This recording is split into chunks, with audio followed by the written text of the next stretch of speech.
Hello friends and students, मेरा नाम मनोज कुमार है और मैं अब आज मैं आपके लिए लेकर आया हूँ क्लास 12 फिजिक्स का फर्स्ट चैप्टर। ठीक है, और फर्स्ट चैप्टर का नेम क्या है हमारा? इलेक्ट्रिक चार्ज एंड फील्ड, यानी वैद्युत आवेश तथा क्षेत्र। ये मैं आज आपको पढ़ाने वाला हूँ। ठीक है, तो वीडियो स्टार्ट करने से पहले मैं आपको बताना चाहूंगा कि पहले बच्चे सभी वीडियो कंप्लीट देखेंगे और मैंने आपको नोट्स पहले भेज रखे हैं, तो नोट्स को आप अपने पास में रखेंगे और तब स्टडी करेंगे। ठीक है, तो मैंने आपको नोट्स सेंड कर रखे, नोट्स को अपने पास में रखें, तब वीडियो देखना है और हम टॉपिक वाइज क्या करेंगे, वीडियो को स्टडी करेंगे। ओके, ठीक है, तो अब हम स्टार्ट करने वाले हैं। स्टार्ट क्या करेंगे, अच्छी चीज हो रही है। अगर आपको वीडियो अच्छी लगे तो प्लीज चैनल को सब्सक्राइब करें और लाइक करें और शेयर करें। ठीक है, ओके, ठीक है, स्टार्ट करते हैं। चैप्टर का नेम हमारा वैद्युत आवेश तथा क्षेत्र। ठीक है, इस चैप्टर ये हमारे चैप्टर का नेम है। अब इसमें चैप्टर में हमारा जो फर्स्ट टॉपिक होगा वैद्युत आवेश। क्या है आवेश? 10th क्लास में हमने थोड़ा सा आवेश के बारे में स्टडी किया था। ठीक है, तो 10th क्लास के बाद में हमने 11th में नहीं पढ़ा, लेकिन हाँ 11th की केमिस्ट्री का हमने पढ़ा हुआ आवेश के बारे में, वो भी पढ़ेंगे अभी आगे। ठीक है, तो हम पहले आवेश के बारे में जानते हैं। आवेश होता है, कभी जब आवेश का नाम ना होगा तो क्या होगा? ठीक है, तो काफी टाइम पहले, आपसे 2500-3000 साल पहले क्या था कि ये देखा गया कि आपकी जो होती है एबोनेट की छड़ होती है, ठीक है, या फिर आपका एम्बर नामक एक आपको पदार्थ होता है, उसे अगर हम किसी रेशम की छड़ पर रगड़ें तो क्या होता कि वो जो है छोटे हल्के हल्के पदार्थों को अपनी तरफ आकर्षित कर देगी। ठीक है, यह छोटी सी चीजों को हम सिंपल प्रैक्टिकल करते हैं। हम क्या करते हैं, हमने एक पेन लिया, ठीक है, और पेन लेने के बाद हमने एक हाथ पे पेपर के छोटे छोटे टुकड़े रखे। आप अपने पास में अभी भी कर सकते हैं। अब क्या करोगे, आपने उसके स्मॉल स्मॉल पार्ट कर लिए पेपर के, अब आप पेन को लेकर लगातार रब करोगे। ठीक है, रब करोगे, लगातार रब करने के बाद जब आप इसको इसके पास लेकर आओगे तो आप ये देखोगे कि ये जो आपके टुकड़े हैं पेपर के, ये इसकी तरफ को अट्रैक्ट होंगे। ठीक है, तो इसका मतलब ये इसे अपनी तरफ चिपका रहा है, इसके अंदर कोई चुंबकीय चीज तो है नहीं, कोई चुंबक नहीं खींच लेगी, यानी इसमें कुछ ना कुछ ऐसा हो गया, या कोई ना कोई इसके अंदर से प्रॉपर्टी आ चुकी है कि ये इसे अट्रैक्ट कर रहा है। ठीक है, एक देखो एग्जाम्पल आपको समझ आएगा इसके बारे में। एक लड़का बैठा है पार्क में, आराम से बैठा है, म्यूजिक सुन रहा है आराम से। ठीक है, जरा मतलब वक्त का मारा है, बैठा आराम से। अब एक लड़का दूसरा लड़का जब आया उसके पास में, तो उस लड़के का इस लड़के से कोई भी कांटेक्ट नहीं, कोई भी जानकारी में नहीं होती, ये इसे जानता है, आपस में कोई भी दूसरे को नहीं जानते, बिल्कुल दोनों एक दूसरे को बिल्कुल नहीं होते। ठीक है, अब ये इसके पास में है, आगे पास में है, वो पार्क में अपने गाना सुनता, अब आया आते ही अब लगा दो उसके, फील करो आप, अगर आप उस जगह तो आप क्या करोगे? गुस्सा आएगा, सिंपल सी बात है। तो कोई आपको अचानक आके मार दे तो क्या आएगा? आपको गुस्सा आएगा, फिर क्यों मार तूने? अब अगर इसमें दो कंडीशन है, अगर आप मारने वाला कमजोर है और आप मार खाने वाले ज्यादा मतलब ताकतवर है तो क्या होगा? दवा तो अपनी उसको पीटना स्टार्ट कर देंगे। अच्छा, अगर मारने वाला ताकतवर है और पीटने वाला कमजोर है तो क्या होगा? भाई क्यों मारा? बट रिएक्शन आएगा, क्या आएगा आपका? तुरंत रिएक्शन आएगा। और रिएक्शन जब आपका आ रहा है, तो रिएक्शन जब आपका आएगा तो रिएक्शन कब है, यानी कि आप वहां तो बिल्कुल आराम से बैठे थे, उसने सिलेक्ट करा, सिलेक्ट करने के बाद में आपके अंदर क्या अलग एनर्जी आ गई, उसने क्या सिलेक्ट ही करा आपको, लेकिन आपके अंदर क्या एनर्जी आ गई, आप गुस्से में होगे, आप क्या होगे? आवेशित होगे। आप क्या होगे? आवेशित होगे। आप खाली पड़े थे, कुछ नहीं था, लेकिन एक ना आ गया आपको थोड़ा सा रैंपट लगा दे तो क्या होगा? आप गुस्से में होंगे, यानी आप क्या होगे? आवेशित होगे। सेम कंडीशन पदार्थ के लिए होती है। ठीक है, जब रगड़ते तो गुस्सा आता है, क्यों रगड़ रहे हो मुझे? तो रगड़ने में क्या था कि एक प्रॉपर्टी को आती है, और ये प्रॉपर्टी को बोलते हैं आवेश को। क्या बोलते हैं बच्चे? आवेश बोलते हैं। तो आवेश की परिभाषा, सिंपल सी परिभाषा क्या है? आवेश पदार्थ का वह गुण है जो जिसकी वजह से वह वैद्युत चुंबकीय प्रभाव उत्पन्न करता है। ठीक है, इसी की वजह से हमारे जितने भी वैद्युत प्रभाव है, चुंबकीय प्रभाव है, वो क्या होते हैं? उत्पन्न होते हैं। ठीक है, तो ये हमारा क्या था? पदार्थ मतलब आवेश था। तो आवेश की सिंपल डेफिनेशन आपकी, आवेश पदार्थ का वह गुण है जो वैद्युत प्रभाव एवं चुंबकीय प्रभाव उत्पन्न करता है या दिखाता है। ठीक है, इसके बाद में हम स्टडी करने वाले किसके बारे में? आवेश के प्रकार। आवेश के प्रकार, तो सिंपली आवेश आपके दो प्रकार के होते हैं, धनावेश और ऋण आवेश, यानी पॉजिटिव चार्ज और नेगेटिव चार्ज। ठीक है, अब बात पढ़ेंगे पॉजिटिव चार्ज कब आता है, पता तो नेगेटिव चार्ज कब आता है, ये हम पढ़ेंगे थोड़ा सा बाद में, अभी इसके बाद पढ़ेंगे। तो पहले पढ़ते हैं हमारे पास में जो है आवेश दो प्रकार के होते हैं, एक पॉजिटिव एक होता है नेगेटिव। और अब देखो, हमने ये देखा कि हमने कांच की छड़ को बिल्ली खल पे लगवा, उसे अलग बांध दिया, फिर हमने दूसरी छड़ ली कांच की, उसे भी लगा, उसे भी अलग बांध दिया, हम दोनों को पास में ले गए। जब हम दोनों को पास में ले गए तो क्या फील हुआ, हमें बिल्कुल ऐसा दिखाई दिया जैसे मान लीजिए आपकी एक कांच छड़ है, क्या कांच छड़ है, हमें दोनों लगा। जब हम इन्हें पास में ले गए तो बजाय पास आने की दूसरे दूर हो गई, रिपल कर रही है, प्रतिकर्षित कर रही है। ठीक है, इसका मतलब हमने इसमें भी वही कंडीशन है, इसमें भी कंडीशन है, हमने इसको भी घिसा था, इसको भी घिसा था, तो दोनों पर क्या होगा, आवेश एक ही आएगा। तो इसका मतलब हमें यहाँ से बिल्कुल क्लियर हो चुका है कि अगर समान आवेश है, आवेश कैसे समान है, तो वो हमेशा एक दूसरे को प्रतिकर्षित करेंगे। और समान आवेश को मैंने आपको लिखा रखा नोट्स में, क्या बोलते हैं, सजातीय आवेश बोलते हैं। क्या बोलते हैं, सजातीय आवेश बोलते हैं, सेम चार्ज बोलते हैं। तो सेम चार्ज हमेशा एक दूसरे को प्रतिकर्षित करते हैं, रिपल करते हैं, और डिफरेंट चार्ज यानी कि विजातीय आवेश करते हैं, एक दूसरे को आकर्षित करते हैं। ठीक है, ये भी हम पहुंच चुके हैं, क्लियर है। ठीक है, तो ये हमारा आवेश हो गया। ठीक है, अब आवेश का मात्रा क्या होता है, आवेश का मात्रा को कूलाम होता है। क्या होता है, आवेश का मात्रा कूलाम होता है। और आवेश के बारे में थोड़ा सा लिखा देते हैं, तो आवेश को दिखाते हैं किससे, Q से दिखाते हैं, ये आप पढ़ चुके हैं। ठीक है, और इसका फॉर्मूला क्या होता है, Q = Ne। यहाँ पर जो आपका N है, N है आपका इलेक्ट्रॉनों की संख्या, क्या है, इलेक्ट्रॉनों की संख्या, और E क्या है, E है हमारा इलेक्ट्रॉन पर आवेश, इलेक्ट्रॉन पर आवेश कितना होता है। ठीक है, क्लियर है। तो अगर मैं किसी पदार्थ में आवेश की मात्रा निकाले तो हम इस फॉर्मूले का इस्तेमाल करते हैं, जहां पर Q क्या है, आवेश है, N क्या है, नंबर ऑफ इलेक्ट्रॉन, E क्या है, चार्ज ऑफ इलेक्ट्रॉन। E का मान हमें फिक्स होता है 1.6 × 10⁻⁹ कूलाम, -19 कूलाम, ये हमारा इसका फिक्स चलता है। ठीक है, इसके बाद में आपका उसी चैप्टर में जब आगे पढ़ोगे तो आपको एक हेडिंग होगी कि आवेश का इलेक्ट्रॉनिक सिद्धांत, आवेश का इलेक्ट्रॉनिक सिद्धांत, ये बहुत बढ़िया आपने पढ़ा होगा 11th क्लास में केमिस्ट्री में। ठीक है, जब हम 11th क्लास की केमिस्ट्री स्टार्ट करते हैं तो 11th की केमिस्ट्री स्टार्ट करने से पहले हम एक चीज पढ़ते हैं, किसके बारे में, वर्ल्ड यानी यूनिवर्स के बारे में पढ़ते हैं। किसके बारे में पढ़ते हैं, यूनिवर्स के बारे में पढ़ते हैं। यूनिवर्स में हम क्या मानते हैं कि यूनिवर्स किससे मिलकर बना है, यूनिवर्स किससे मिलकर बना है। तो यूनिवर्स हमारा बताओ किससे मिलकर बना होगा, तो मोस्टली यूनिवर्स हमारा दो चीजें मिलकर बना होता है, एक होता है हमारा पदार्थ, एक होता है हमारा एनर्जी। यानी दुनिया में दो ही चीज होती है, कौन सा, एक होता है पदार्थ और एक होता है ऊर्जा। ठीक है, तो पूरा ब्रह्मांड किससे बना हुआ है, इससे बना हुआ है। ठीक है, पूरा ब्रह्मांड किससे बना हुआ है, पदार्थ और ऊर्जा से मिलकर बना है। ठीक है, इसके बाद में फिर पदार्थ के बारे में पढ़ते रहते हैं, पदार्थ कितने प्रकार होते हैं, पदार्थ आपके ठोस, द्रव, गैस और अदर कंडीशन होती है। ठीक है, तो अब हम पढ़ते हैं थोड़ा सा पदार्थ के बारे में। ऊर्जा फिजिक्स का पढ़ रहे हैं, लेकिन थोड़ा सा केमिस्ट्री पढ़ते हैं, पदार्थ क्या होता है। पदार्थ की अगर परिभाषा देखें तो पदार्थ वह वस्तु या कोई चीज है जो स्थान घेरती है, जिसके अंदर क्या होता है, द्रव्यमान होता है। पदार्थ क्या है, जो जगह घेरे और जिसके अंदर क्या होता है, द्रव्यमान। ठीक है, उसे हम क्या बोलते हैं, पदार्थ बोलते हैं। जैसे कि आपका लकड़ी, पानी और गैसेस और आपका फैन, फोन, मतलब जो भी आपको जो चीज, पेड़ पौधे और बस, ट्रक, सब चीज क्या है, मतलब पदार्थ, क्योंकि सब जगह घेरते हैं, जिसके अंदर क्या होता है, द्रव्यमान होता है। ठीक है, अब हम थोड़ा सा डीपली आते हैं। हमने केमिस्ट्री में एक चीज बड़ी बढ़िया पढ़ी थी कि कोई भी पदार्थ है वो हमेशा छोटे से छोटे कण से मिलकर होता है, छोटे से छोटे कण से मिलकर बना होता है। अब अगर हम एक ऐसे कण की कल्पना करें कि वो सबसे छोटा हो, उससे छोटा कुछ भी ना हो। फॉर एग्जाम्पल, हम एक सब्सटेंस लें, उसको ब्लॉक करें, हाफ पार्ट अलग हो गया, हाफ पार्ट अलग हो गया, फिर हाफ पार्ट आया, उसको फिर हाफ कर दिया, फिर हाफ पार्ट आया, फिर उसको हाफ कर दिया, फिर हाफ पार्ट आया, फिर उसको हाफ कर दिया, लगातार हम उसको पार्ट में तोड़ रहे हैं। तो एक कंडीशन ऐसी आ जाएगी कि अब हम उसे उससे ज्यादा बांट नहीं सकते। तो उस कण को यानी कि उस टाइम पर जो हमारी कंडीशन को स्थिति जो होगी, वही स्थिति यानी वही वस्तु उस टाइम पे छोटे कण होगा, उसी कण को हम क्या बोलते हैं, परमाणु बोलते हैं। क्या बोलते हैं उसे, परमाणु। ठीक है, तो परमाणु की परिभाषा क्या होती है, परमाणु किसी भी पदार्थ का सबसे सूक्ष्म कण होता है।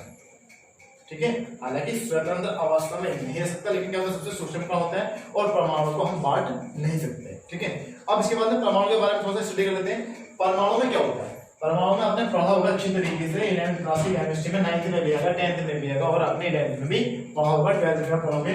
तो पदार्थ के अंदर क्या होता है, एक तो न्यूक्लियस, ठीक है, और न्यूक्लियस में कौन कौन होता है, प्रोटॉन प्लस न्यूट्रॉन, ये होते हैं आपके। ठीक है, अच्छा, इस न्यूक्लियस यानी इस नाभिक के चारों ओर क्या होते हैं, हमारे कक्षाएं,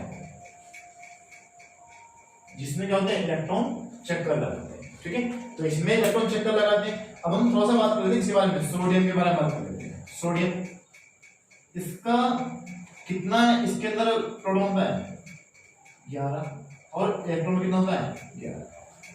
ठीक है, हम बात करते हैं Cl के बारे में। Cl हमारा नेगेटिव है, सॉरी Cl हम बात करेंगे नेगेटिव के बाद में। प्रोटॉन कितना है हमारा 70, अब इलेक्ट्रॉन कितना हमारा 70, क्योंकि उदासीन अवस्था में परमाणु कैसा होता है हमारा, उदासीन क्रम होता है, लेकिन उदासीन अवस्था में परमाणु में नंबर ऑफ इलेक्ट्रॉन और नंबर ऑफ प्रोटॉन कैसे हमेशा इक्वल होते हैं, कोई भी इनके पास डिफरेंस नहीं होता। ठीक है, तो इसके पास में 11 इलेक्ट्रॉन 11 प्रोटॉन, इसके पास में 17 इलेक्ट्रॉन 17 प्रोटॉन। ठीक है, अब इस परमाणु की एक कंडीशन होती है कि ये हमेशा स्टेबल होना चाहता है। कैसा रहता है स्टेबल, जैसे कि हम चाहते हैं कि हम नौकरी पाके बस कहीं ना कहीं लग जाए, सेटल हो जाए बस। ठीक है, तो सेम कंडीशन ये होती है, ये भी चाहते हैं कि हम सेटल हो जाए बस कैसे। ठीक है, तो ये सेटल होने के लिए क्या करते हैं, ये सेटल होने के लिए इलेक्ट्रॉनों का स्थानांतरण करते हैं, साझा करते हैं, जैसे भी इनके पास में कंडीशन थी ऐसा अप्लाई करते हैं। ठीक है, तो ये क्या करेंगे, ये इलेक्ट्रॉन का लेन देन करें, साझा करें, ये इनको पर डिपेंड करता है, बट ये चाहते हैं कि हम क्या करें स्टेबल हो जाए। और स्टेबिलिटी का मतलब क्या होता है कि वो अपनी आउटर मोस्ट सेल को कंप्लीट करें।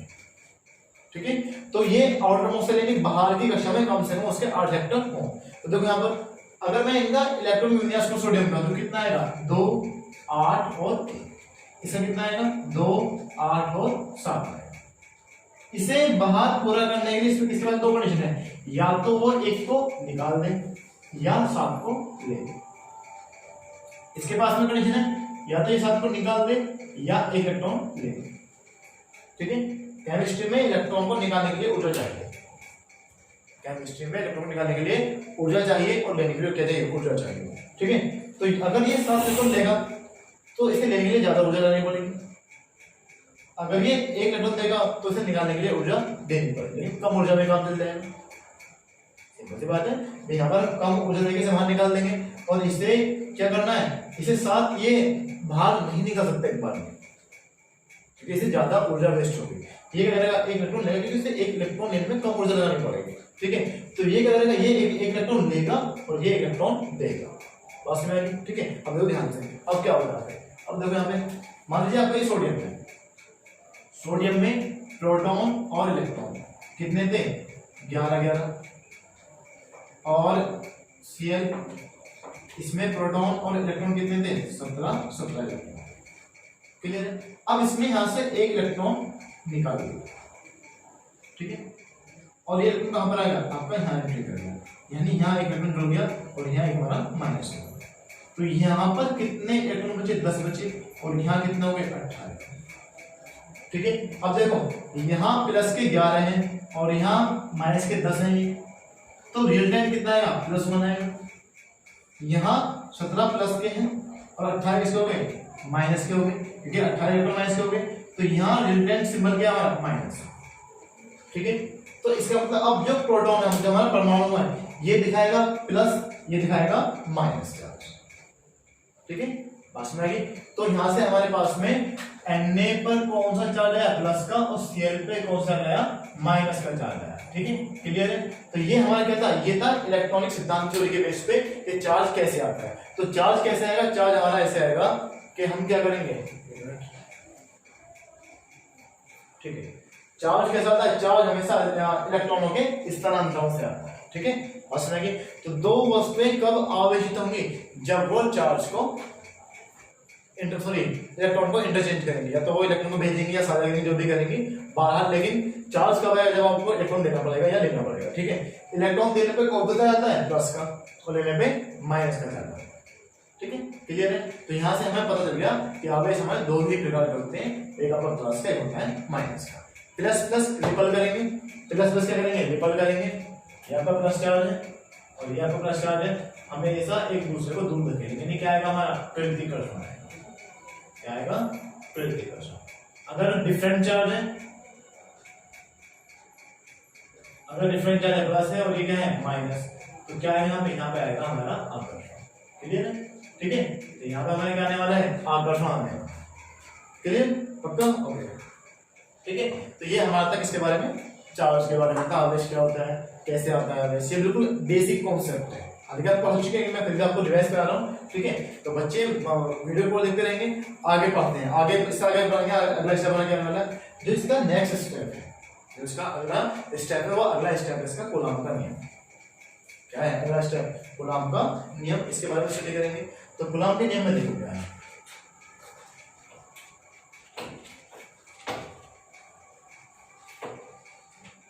कूलॉम का नियम बहुत इंपॉर्टेंट है, बहुत अप्लाई होगा हर जगह। कूलॉम का नियम, कूलॉम का, ठीक है। कूलॉम का नियम क्या कहता है? हमने अभी पढ़ा था, दो चार्ज या तो प्रतिकर्षित करेंगे या आकर्षित करेंगे। सिंपल सी बात, या तो धकेल देंगे या खींच लेंगे। अब खींचने में बल चाहिए, धकेलने में बल चाहिए। समझ में आती है हमारी? हमें किसी वस्तु को खींचना है तो भी बल लगाना पड़ेगा, धकेलना है तो भी हमें बल लगाना पड़ेगा। तो हमें इन दोनों कंडीशन के लिए हमारे पास में केवल एक ही कंडीशन है कि हमें बल लगाना पड़ेगा, ठीक है। तो कूलॉम के नियम से हम क्या करेंगे, उस सिस्टम में उस बल का मान निकालेंगे। उस बल का मान निकाल लेते हैं, ठीक है। मान लीजिए मेरे पास में दो चार्ज है, मैंने आपको लिखा रखा है। एक आपका यहाँ पर Q1 चार्ज है, एक आपका Q2 चार्ज, ठीक है। दो चार्ज है, अब इनको बल लग रहा है, चाहे वो आपका बल प्रतिकर्षण लगे या चले गए आकर्षण, ये हमें पता नहीं है। अच्छा, इनके बीच की दूरी कितनी है? r, ठीक है। बीच की दूरी कितनी है? r। तो कूलॉम का फर्स्ट स्टेप यानी फर्स्ट नियम क्या कहता है? कूलॉम का फर्स्ट नियम ये कहता है कि इस निकाय पर लगने वाला बल जो होगा, इस सिस्टम पर लगने वाला बल जो होगा, वो इन दोनों चार्ज के मान के गुणनफल के समानुपाती होगा, या बोलते हैं अनुपाती। यानी यहां पर हम शॉर्ट फॉर्म लिखेंगे F proportional Q1 Q2, F proportional Q1 Q2, ठीक है। इसे मान लिया हमने फर्स्ट कंडीशन। सेकंड कंडीशन क्या थी हमारी? F, इस निकाय पर लगने वाला जो F का बल होगा वो व्यस्त क्रमानुपाती होगा इन दोनों के बीच की दूरी के। यानी क्या होगा? F व्यस्त क्रमानुपाती 1 दूरी के वर्ग के, दूरी के वर्ग के। अब समझो व्यस्त क्रमानुपाती क्या होता है? समानुपाती। समानुपाती में क्या होता है? अगर हम एक को बढ़ाएंगे दूसरा ही बढ़ेगा, अगर हम Q1 Q2 के मान को बढ़ाएंगे तो फोर्स का मान बढ़ेगा, ठीक है। अच्छा, R व्यस्त क्रमानुपाती नहीं, इनडायरेक्टली प्रोपोर्शनल क्या होता है? अगर हम एक के मान को बढ़ाएंगे दूसरा घटेगा, अगर दूसरे के मान को बढ़ाएंगे तो पहला घटेगा। यानी अगर दूरी ज्यादा होगी तो आकर्षण या प्रतिकर्षण कैसा कम होगा, अगर दूरी पास में होगी तो आकर्षण या प्रतिकर्षण कैसा होगा? कम या कम ज्यादा होगा, ठीक है। क्लियर है? तो यहाँ पर हम बिल्कुल बात क्लियर हो चुकी है कि अगर दूरी ज्यादा होगी तो बल कम होगा, दूरी कम होगी तो बल ज्यादा होगा। तो ये हमने सेकंड स्टेप मान लिया। अब इन दोनों को मिला लेते हैं, F proportional Q1 Q2 upon R square, ठीक है। फिजिक्स में जब भी इस सिंबल को रिमूव करते हैं तो इक्वल लगाते नियंत्रण में लगा K is equal to Q1 Q2 upon R square, ठीक है। ये क्या था हमारा कूलॉम का नियम, ठीक है। जहां पर K की वैल्यू कितनी होती है? 9 गुणा 10 की पावर 12 शायद,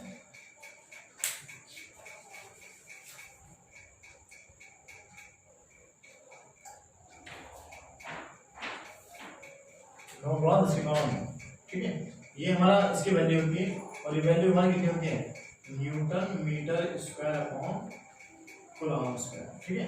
ये हमारे K की वैल्यू होती है 9 गुणा 10 की power 9 Newton metre square upon coulomb square, जो हमारा कांस्टेंट है, ठीक है। अच्छा, इसका मान हमारा ये होता है 1/4 पाई एप्सिलॉन नॉट, और इसकी वैल्यू कितनी हमारी ये होती है 9 गुणा 10 की power 9 Newton metre square upon coulomb square, ठीक है। क्लियर है? तो यहां से हम ये अगर ये वैल्यू पुट कर दें तो F इज इक्वल टू क्या हो जाएगा? 1/4 पाई epsilon naught Q1 Q2 upon R square, ठीक है। तो ये हमारा क्या है? कंप्लीट फॉर्मूला है, जहां पर एप्सिलॉन नॉट क्या है? निर्वात की विद्युतशीलता, निर्वात की विद्युतशीलता, ठीक है। क्लियर है? तो ये क्या था हमारा कूलॉम का नियम, सिंपल सा कूलॉम का नियम। अगर आपको 9th क्लास में 11th क्लास में गुरुत्वाकर्षण का नियम याद है, बिल्कुल सेम है इसके। गुरुत्वाकर्षण में बस Q1 Q2 की जगह क्या आ जाएगा? M1 M2 आता है, और यहाँ पे क्या आएगा? Q1 Q2। गुरुत्वाकर्षण वहां पर R होता है, यहाँ पे क्या होता है? R होता है। बिल्कुल वही स्टेप है, वहां पर जो हमारा फर्स्ट स्टेप क्या था? M1 और M2 के मल्टीप्लाई के इक्वल होता है F, और बीच की डिस्टेंस के व्यस्त क्रमानुपाती होता है। यहाँ पर वही कंडीशन है हमारी। ठीक है, तो बिल्कुल सेम है ये, लेकिन दोनों में फर्क है हमारा गुरुत्वाकर्षण बल में और इसमें क्या है फर्क है, पढ़ेंगे इसके अंदर के बारे में। ठीक है, तो ये कहता है हमारा कूलाम का नियम था, कहता है कूलाम का नियम, एक बार फिर रिवाइज कर रहा हूं। अकॉर्डिंग टू कूलाम ये कहता है कि अगर किसी सिस्टम में दोनों से हमारे चार्ज हैं तो उस चार्ज पर लगने वाला आकर्षण और प्रतिकर्षण बल कैसा होगा, वो बल होगा इन दोनों चार्ज के मान के गुणनफल के समानुपाती के इक्वल। ठीक है, इसके बाद में फिर कूलाम ये कहता है कि दो चार्ज के बीच में लगने वाला बल जो होगा वो इनडायरेक्टली प्रोपोर्शनल यानी व्युत्क्रमानुपाती होगा इन दोनों चार्ज के बीच की दूरी के। मैंने बताया था दूरी ज्यादा होगी तो बल कम होगा, दूरी कम होगी तो बल ज्यादा होगा। इन दोनों को मिलाया सॉल्व कर तो क्या होगा हमारा F = 1/4 पाई एप्सिलॉन नॉट Q1 Q2/r²। अच्छा, अगर दोनों निकाय के बीच में कोई परावैद्युतांक भरा हुआ हो यानी कोई माध्यम हो, यदि Q1 व Q2 के बीच कोई माध्यम है, ठीक है, अगर इनके बीच में कोई माध्यम है तो इसके लिए हमारे पास में फॉर्मूला क्या होता है, यानी कि ये हो जाएगा हमारा F = 1/4 pi epsilon not epsilon r Q1 Q2/r²। ठीक है, ये होता है इसके लिए जब हमारे पास में कोई परावैद्युतांक हो या कोई माध्यम हो जिसमें एप्सिलॉन r क्या होता है, माध्यम की वैद्युतशीलता, माध्यम की वैद्युतशीलता। ठीक है, क्लियर है ये, समझ में आ गई। तो ये हमारा क्या होता है माध्यम की वैद्युतशीलता, ये हमारा कूलाम का। ठीक है, एक बात लिस्ट में तरीके से जिसने नोट्स नहीं बनाया वो दोबारा बना सकता है, वरना वो मुझे व्हाट्सएप नंबर 8430335235 पर क्या करेगा, कमेंट करेगा, अपना व्हाट्सएप पर हाई लिख के भेजेगा, उस नोट्स प्रोवाइड कर दूंगा। ठीक है, ओके, चलो आगे स्टार्ट करें। चलो आगे हम स्टार्ट करते हैं। इसकी नेक्स्ट हेडिंग है हमारी कूलाम के नियम का सदिश स्वरूप। कूलाम के नियम का सदिश स्वरूप, इसके बारे में थोड़ा स्टडी कर लेते हैं। कूलाम के नियम का सदिश स्वरूप, ठीक है।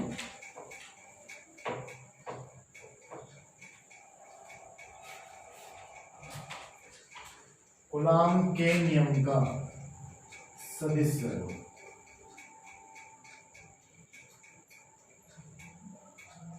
ठीक है। मान लीजिए हमारे दो चार्ज है, ये Q1 है, इनके बीच की दूरी r है, ठीक है। मान लीजिए Q1 Q2 फोर्स लगा रहे हैं, तो फोर्स कितना होगा उसका F12 2 को फोर्स लगा, ठीक है। यहाँ पर Q2 फोर्स लगा इधर को F21 यानी सेकंड वाला चार्ज फर्स्ट वाले पर फोर्स लगा, क्लियर है, ठीक है। क्यों फर्स्ट फोर्स लगा सेकंड पे, सेकंड लगा रहा है फर्स्ट, ठीक है। अब अगर माना Q1 आवेश Q2 पर बल लगाना, कितना जाएगा, वो आएगा हमारा F12। मान लीजिए डायरेक्शन हमें वेक्टर क्वांटिटी दे रखी है, ये वेक्टर क्वांटिटी, तो F12 कितना आएगा, F12 आएगा हमारा 1/4 पाई एप्सिलॉन नॉट Q1 Q2/r। अब चूंकि इधर जा रहा है 1 से 2 तो जाएगा 1 से 2 r12 का स्क्वायर और क्या जाएगा r12 क्या है, यानी डायरेक्शन होगी इधर को, ठीक है, क्लियर है। इसके बाद में अब माना Q2 आवेश Q1 पर बल अर्पित करता है, बल लगाता है, ठीक है। तो जब बल आएगा तो क्या जाएगा हमारा F21 आएगा और 1/4 पाई एप्सिलॉन नॉट Q1 Q2/r21 का स्क्वायर, तो क्या जाएगा हमारा r21 का क्या, यानी कि डायरेक्शन कैसे, ठीक है। अब ये दोनों कैसे हैं, रिवर्स हैं, दोनों कैसे हैं एक दूसरे के बिल्कुल रिवर्स हैं। जब दोनों हमारे एक दूसरे के रिवर्स हैं, F1 F मतलब ये चल रहा है ऐसे, चल रहा है बिल्कुल ऐसे, बिल्कुल एक दूसरे के कैसे हैं, बिल्कुल अपोजिट है, आपको दिख रहा है बिल्कुल कैसे अपोजिट है। तो यहाँ से हम एक चीज कर सकते हैं, यहाँ से क्या कर सकते हैं, हम यहाँ से कर सकते हैं कि अगर हम R21 कैप की वैल्यू निकालें,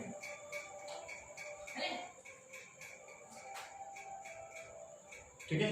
तो आर ये हमारा R21 जो क्या है मैं इसकी वैल्यू लिख देगा R21 का डायरेक्शन अपॉन क्या देगा R2, ठीक है क्लियर। तो ये हमारा सॉरी ये डायरेक्शन है क्या अपनी डायरेक्शन है, ठीक है। तो इसकी वैल्यू कितनी ये होती है, ठीक है, और इसकी वैल्यू क्या होती है हमारी, क्लियर। तो यहाँ देखो R21 का वेक्टर क्या देगा R2 की डायरेक्शन अपॉन R21 का मैग्नीट्यूड। अब मैं इसके लिए क्या पुट करूंगा, ये पुट कर दूंगा, तो हमारा कितना आएगा F21 is equal to 1 upon 4 pi F1 naught Q1 Q2 upon क्या देगा R21 डायरेक्शन अपॉन R21 का स्क्वायर और R21, ठीक है। तो यहाँ से हमारा F21 कितना जाएगा 1 upon 4 pi F1 naught Q1 Q2 और R21 की क्यूब और R21 का कैप, ठीक है। सेम ये भी हो जाएगा, यहाँ पे वापस आते हैं, ये कितना जाएगा हमारा F12 vector is equal to 1 upon 4 pi epsilon naught Q1 Q2 upon R12 का स्क्वायर और ये जाएगा हमारा इसकी वैल्यू कितनी आएगी R12 की डायरेक्शन अपॉन R12 का मैग्नीट्यूड लिया जाएगा, ठीक है। हम जानते हैं R12 का वेक्टर क्या होता है R12 का कैप अपॉन R12, ठीक है। ये आपने सभी चीजें पढ़ा है क्लास में। तो यहाँ से हमारी जो ये चीज है ये देखें हमारी F12 का sorry value is equal to 1 upon 4 pi epsilon naught Q1 Q2 upon R12 का स्क्वायर और क्यूब सॉरी और R1, ठीक है। अगर मैं इस R12 को R21 लिखूं तो डायरेक्शन अपोजिट करनी पड़ेगी, और जब हम डायरेक्शन को अपोज करते हैं तो सिंबल लिखते हैं नेगेटिव, रखते हैं सिंबल नेगेटिव। तो इन दोनों कंडीशन से समीकरण फर्स्ट और समीकरण सेकंड से, समीकरण फर्स्ट से F21 बराबर होगा इसके माइनस के F1 या F1 बराबर होगा F12 बराबर होगा माइनस के F2। क्यों होगा, क्योंकि एक दूसरे कैसे बिल्कुल अपोज करते हैं, बिल्कुल कैसे अपोजिट डायरेक्शन में। जब ये बिल्कुल अपोजिट डायरेक्शन में है तो क्या होगा, ये इसका मतलब कूलॉम के नियम को सदिश रूप है वो न्यूटन के गतिविधि तीसरे नियम का पालन बिल्कुल अच्छी तरीके से करता है, ठीक है क्लियर है। तो ये आपका सदिश रूप हो गया,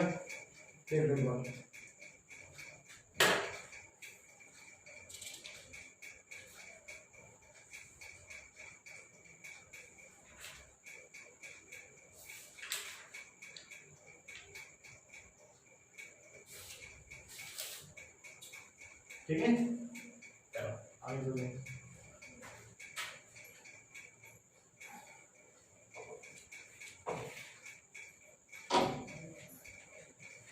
फिर मैंने आपको क्या रखा था सॉरी मैंने आपको क्या रखा था गुरुत्वाकर्षण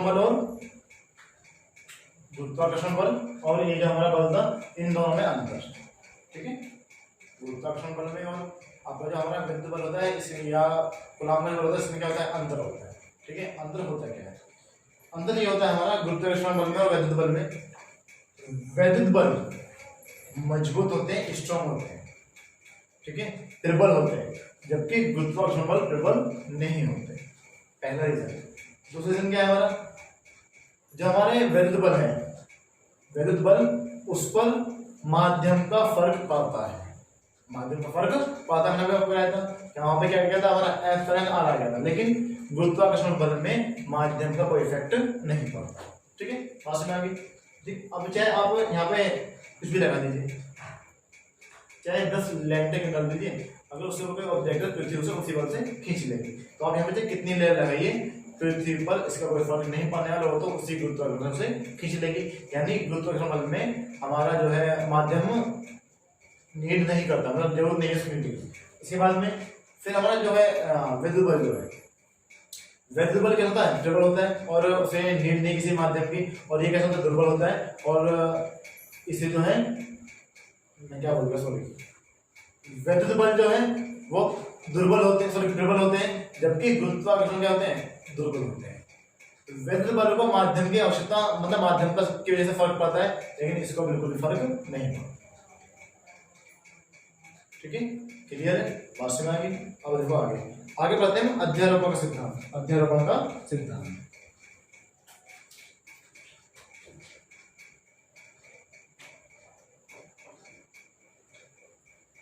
अध्यारोपण का सिद्धांत, principle of superposition, principle of superposition, ठीक है। इसके बारे में सुनिएगा, अध्यारोपण सिद्धांत, प्रिंसिपल ऑफ सुपरपोजिशन। इसका मतलब क्या है, वो सिस्टम है, बहुत सारे आवेश इसके अंदर। अब जब बहुत सारे आवेश हैं तो हर आवेश एक दूसरे फोर्स लगाएगा, मैं इस पे लगा रहा हूँ, इस पे लगा रहा हूँ, मुझ पे लगा रहा है, ठीक है। तो ऐसे हो रहा है पूरे सिस्टम में, पूरे निकाय में क्या होगा, ऐसे होगा। तो अगर हम किसी एक पर्टिकुलर आवेश पर, किसी एक प्रेक्षण आवेश पर हम क्या निकालें, फोर्स निकालें, तो वो बल किसके बराबर होगा, उस बल का मान होगा बराबर उस बल पर लगने वाले उस आवेश पर लगने वाले सभी बलों के सदिश योग के बराबर होगा, ठीक है। बात समझ आ रही है। देखो ऐसे मान लीजिए हमारे पास में कोई चार्ज है इस तरीके से, ठीक है, हमें इस पर निकालना है। एक चार्ज हमारे यहाँ पर हो गया, एक चार्ज हमारे यहाँ पर है, एक चार्ज हमारे यहाँ पर है। ये फोर्स लगा है इस पे ऐसे, ये फोर्स लगा है इस पे ऐसे, और ये फोर्स लगा है इस पे ऐसे, इस वाला चार्ज, ठीक है। तो ये हमारा ए, ये हमारा बी, ये हमारा सी, ये हमारा डी, ठीक है। तो हमें इस पर निकालना है फोर्स, ठीक है। पॉइंट ए पर हमें फोर्स निकालना है।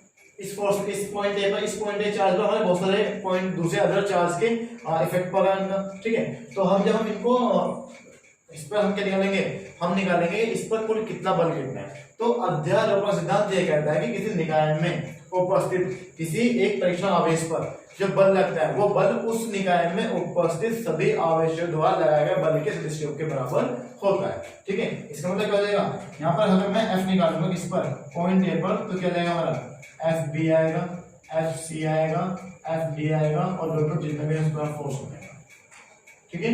क्लियर है। तो इसे क्या बोलते हैं, अध्यारोपण का सिद्धांत बोलते हैं। लिखते हैं F1 इज इक्वल टू, या F बराबर हो जाएगा F1 plus F2 plus F3 plus F4 plus F5 plus F6, दोनों जितने भी हमारे पास में चार्ज होंगे। इसी नियम को हम क्या बोलते हैं, अध्यारोपण का सिद्धांत बोलते हैं, यानी कि प्रिंसिपल ऑफ सुपरपोजिशन। क्लियर, ठीक है।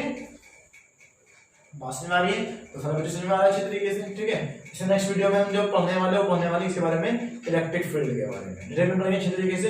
तो बच्चों वीडियो को जरूर पूरा देखेंगे, ध्यान से देखेंगे, और जहाँ भी आपको समझ में नहीं आता बिल्कुल बेफिक्र होकर कमेंट देंगे, बताएंगे सर यहाँ प्रॉब्लम है, मैं बताइए, ठीक है। सारे नोटिंग करेंगे और स्टेप बाय स्टेप हम बिल्कुल स्टडी करेंगे। क्लियर है। जो मैंने वर्क करा चुका हूँ, अब मैं पहले उसका पहले आपको वीडियो बना के आपको पाऊंगा से, उसके बाद फिर आगे से स्टार्ट करते हैं, ठीक है। Okay, thank you.